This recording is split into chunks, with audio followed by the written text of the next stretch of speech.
প্রিয় দেশবাসী ভাই ও বোনেরা, আমি গুন্ডার গুন্ডা ওয়ান পিস দুলাল। আমি বাংলাদেশে একমাত্র ব্যক্তি যে কিনা আমাদের মহান নেতা একে শেরে বাংলা ফজলুল হক সাহেব, জাতির জনক বঙ্গবন্ধু সোহরাওয়ার্দী সাহেব, তাজউদ্দিন সাহেব, তাদের যে নীতি ছিল,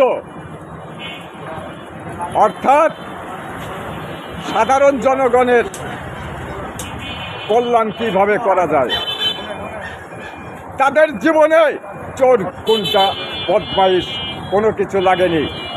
ভাইয়েরা আমার, বোনেরা আমার, আমি বঙ্গবন্ধুর সৈনিক। আমার জীবনেও চোর কোনটা বদমাইশ, লুটেরা, খুনি, দুর্নীতিবাজ কোনো কিছুই লাগবে না। ভাইয়েরা আমার, বোনেরা আমার, আজকে একটি চ্যানেলে দেখলাম, ফেসবুকে লাইভ করেছেন, আমার খুব সম্ভবত মনে পড়ছে এনটিভি, কারণ ওটা আমার ফ্রেন্ড খাতায় আছে, গ্রুপ খাতায় আছে। তো লাইভটাতে দেখলাম এই জামাতে ইসলামের সেক্রেটারি গোলাম পরওয়ার মাওলা নির্বাচন কমিশনে হাজির হয়ে উনি এখন বলছে যে নির্বাচন আগামীতে সুষ্ঠু হয় কিনা তা নিয়ে সন্দিহান আছি, অমুক তমুক, মানে বহুত কিছু বুঝিয়েছে। এটা ওই সংবাদ মাধ্যমেই আপনারা জানতে পারবেন। ভাইয়ের আমার, বোনের আমার, আজ আপনারা বিবেচনা করুন, যদি এই নির্বাচন কমিশন নিরপেক্ষ না হয় আর উনি অভিযোগ করেছেন, তাহলে এই যে সংসদে দাঁড়িয়ে এই রাজাকারের বাচ্চারা আছে, তাহলে সেটাও তো অনিয়ম হয়েছে।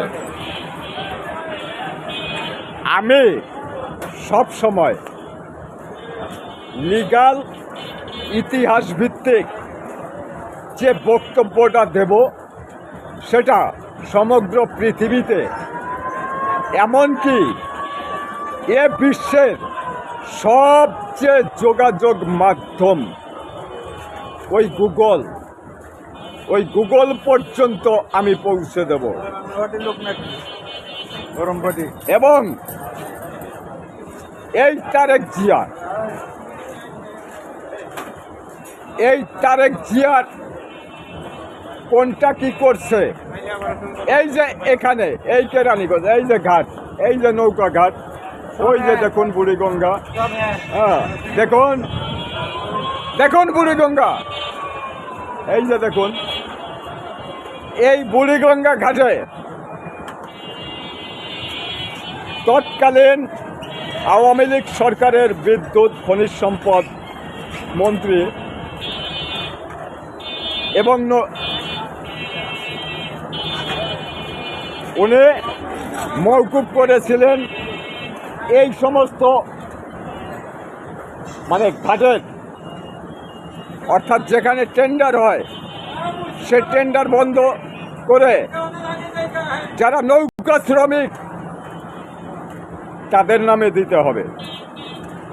এখন আমার প্রশ্ন, এই তারেক জিয়া, এবং শুধু তোকে না, আমি জাতিসংঘ সহ এ বিশ্বের নামি দামি চ্যানেল এবং প্রত্যেক রাষ্ট্রপ্রধানের কাছে অনুরোধ জানাই যে এটা তদন্ত হবে কিনা। তারেক জিয়া কি করেছে? তারেক জিয়া কি 2001 সালের নির্বাচনের পরে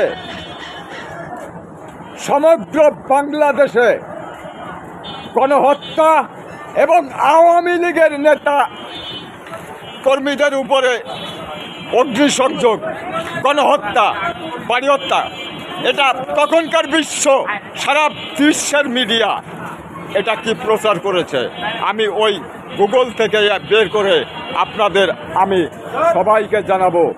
জয় বাংলা, জয় বঙ্গবন্ধু, সুখী হোক আপামর জনগণ। ধন্যবাদ সবাইকে, সালাম।